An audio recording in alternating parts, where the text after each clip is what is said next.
देखते हैं अगले टाइप का ग्रोथ मॉडल जो है लॉजिस्टिक ग्रोथ।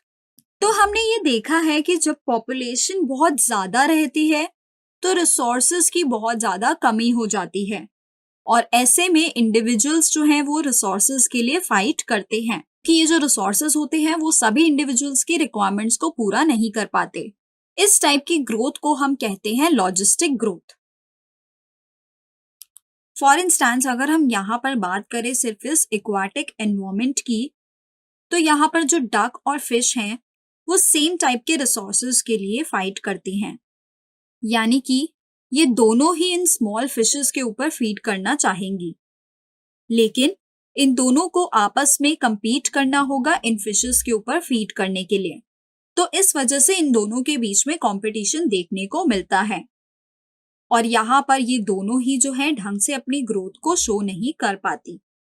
तो इसी टाइप की ग्रोथ को हम लॉजिस्टिक ग्रोथ कहते हैं, जहां पर जो रिसोर्सेज होते हैं वो लिमिटेड अमाउंट में प्रेजेंट होते हैं। इसे भी हम एक ग्राफिकल फॉर्म में स्टडी करेंगे। यहाँ पर अगेन एक्स एक्सिस पे दिखाया है टाइम और वाई एक्सिस पे दिखाई है पॉपुलेशन डेंसिटी। इस ग्राफ में हम ये देख रहे हैं इनिशियली यहाँ पर भी हमें दिख रहा है एक लैग फेज, यानी कि यहाँ पर ऑर्गेनिज्म जो है वो ग्रो करने की कोशिश करते हैं, धीरे धीरे उनको रिसोर्सेज मिलते हैं और वो वहां पर एसिलरेशन शो करते हैं, यानी उनकी ग्रोथ में कुछ एसिलरेशन देखने को मिलता है। इसे हम कहते हैं एसिलरेशन फेज। फिर जैसे जैसे ये रिसोर्सेज वहां कम पड़ जाते हैं तो उनके अंदर हमें डिसेलरेशन दिखता है और इसे हम कहते हैं डिसेलरेशन फेज। और एक टाइम के बाद में वहां पर आ जाता है एक एसिम्प्टोट, यानी कि ये जो ऑर्गेनिजम्स हैं अब फर्दर ग्रो नहीं कर पाएंगे, क्योंकि वहां पर जितने भी रिसोर्सेज को कंज्यूम करने की उनकी एबिलिटी थी वो अब खत्म हो चुकी है, क्योंकि यहाँ पर रिसोर्सेज बहुत ही ज्यादा लिमिटेड थे।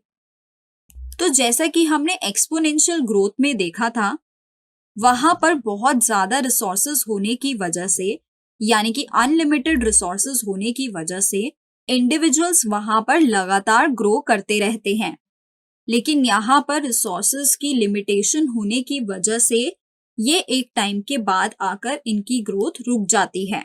यहाँ पर ये जो पर्टिकुलर पॉइंट की हमने बात की कि जहां पर एसिम्प्टोट हमने देखा ऑर्गेनिजम्स की ग्रोथ के अंदर, ये रहता है मैक्सिमम अमाउंट ऑफ इंडिविजुअल्स वहां पर पॉपुलेशन फॉर्म करते हैं जब तक कि रिसोर्सेज जो है एनवायरनमेंट में अवेलेबल रहती हैं, यानी कि इस पर्टिकुलर टाइम तक हम ये कंसिडर करते हैं कि एनवायरनमेंट में रिसोर्सेज उनके लिए अवेलेबल हैं।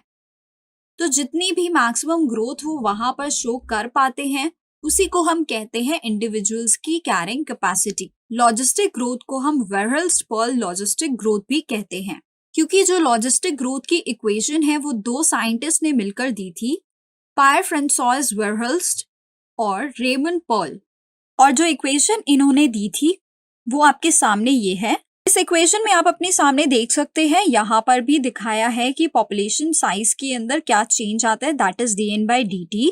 This is equal to rn, पर r है हमारा दोबारा से वही इंट्रिंसिक फैक्टर, और k जो कि अभी हमने सीखा है कि वो है carrying capacity. n is the population density at time, r is the intrinsic rate of natural increase, the carrying capacity.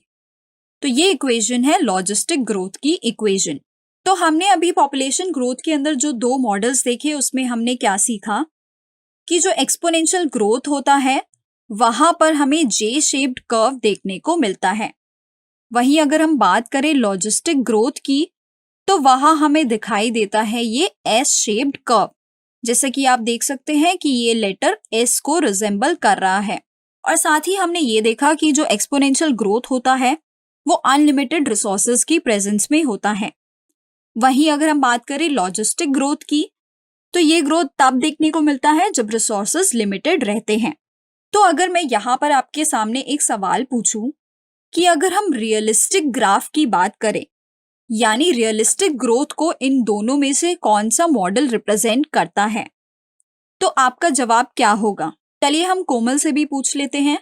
हाँ तो कोमल, तुम क्या कहना चाहोगी? यहाँ पर तुम्हारे अकॉर्डिंगली एक्सपोनेंशियल ग्रोथ या फिर लॉजिस्टिक ग्रोथ में से कौन सा तुम्हें मॉडल ऐसा लगा है जो कि रियलिस्टिक लाइफ की सिचुएशंस को बताता है? तो दिव्या, मुझे ये लगता है कि जो लॉजिस्टिक ग्रोथ कर्व है वो हमारी रियलिस्टिक लाइफ को डिपिक्ट करता है, क्योंकि जो हमारे एनवायरनमेंट है उसमें कभी भी रिसोर्सेज अनलिमिटेड नहीं हो सकते हैं। हाँ कोमल, तुमने एकदम सही कहा है कि जो लॉजिस्टिक ग्रोथ है वही हमारा रियलिस्टिक ग्रोथ मॉडल होता है, क्योंकि रियल लाइफ में अगर हम देखें तो कभी भी रिसोर्सेज जो हैं वो अनलिमिटेड नहीं प्रेजेंट होते।